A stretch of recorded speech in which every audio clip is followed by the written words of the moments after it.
Assalamualaikum warahmatullahi wabarakatuh. Apa kabar anak sekalian? Bapak harapkan anak-anak dalam keadaan sehat dan bahagia. Karena dengan sehat dan bahagia itulah kita bisa melaksanakan aktivitas kita, belajar kita, dan mengikuti kegiatan dengan penuh kebahagiaan. Pada kesempatan yang berbahagia ini, Bapak akan menyampaikan materi tentang bahaya merokok dan dampaknya bagi kehidupan. Untuk lebih jelasnya, anak-anak sekalian bisa menyaksikan tayangan video yang akan Bapak tayangkan di hadapan anak sekalian. Selamat menyaksikan.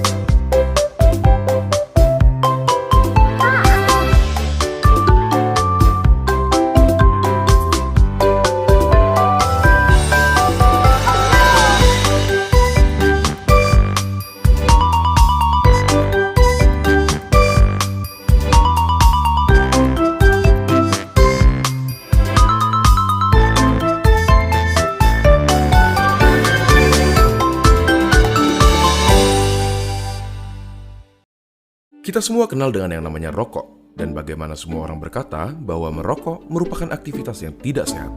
Tapi sebenarnya bagaimana sih rokok mempengaruhi badan kita?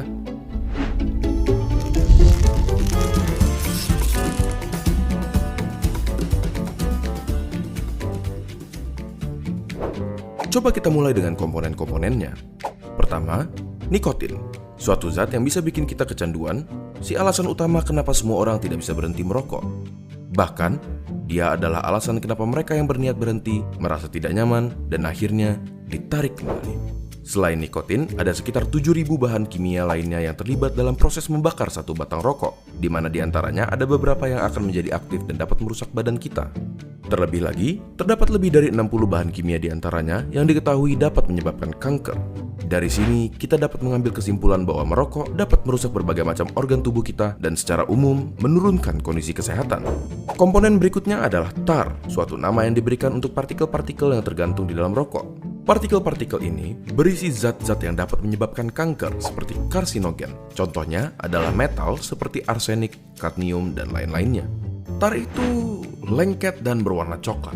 Dan apakah kalian pernah berpikir kenapa gigi dan kuku perokok menjadi kuning?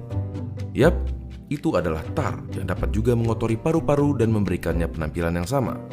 Zat yang berbahaya berikutnya adalah karbon monoksida, suatu gas yang dalam jumlah banyak dapat berakibat fatal karena menggantikan oksigen yang seharusnya tersirkulasi di darah.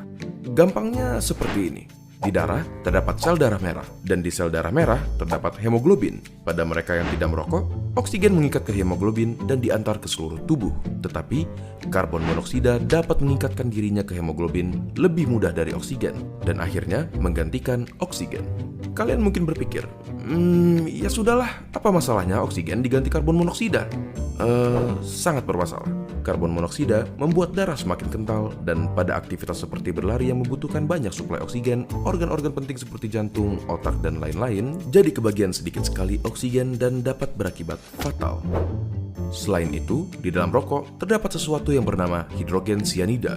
Paru-paru kita biasanya mempunyai rambut-rambut kecil bernama silia yang membantu membuang zat-zat asing yang memasuki saluran pernafasan. Hidrogen cyanida menghalangi tubuh kita dalam melakukan proses tersebut dan membiarkan bahan-bahan kimia seperti hidrokarbon, nitrous oxide, organic acid, dan lain-lainnya yang ada di dalam rokok berkumpul di dalam paru-paru dan merusaknya. Tetapi, di balik kenyataan bahwa merokok merusak paru-paru, jantung, pembuluh darah, bahkan otak sampai dapat menyebabkan stroke, ada fakta menarik yang tidak semua orang tahu. Suatu penelitian menyatakan bahwa merokok mengurangi risiko penyakit yang bernama ulcerative colitis, suatu penyakit di usus. Tetapi, rokok meningkatkan kemungkinan terkena Crohn's disease, suatu penyakit di usus juga. Apakah bebas dari ulcerative colitis sepadan dengan risiko-risiko lainnya?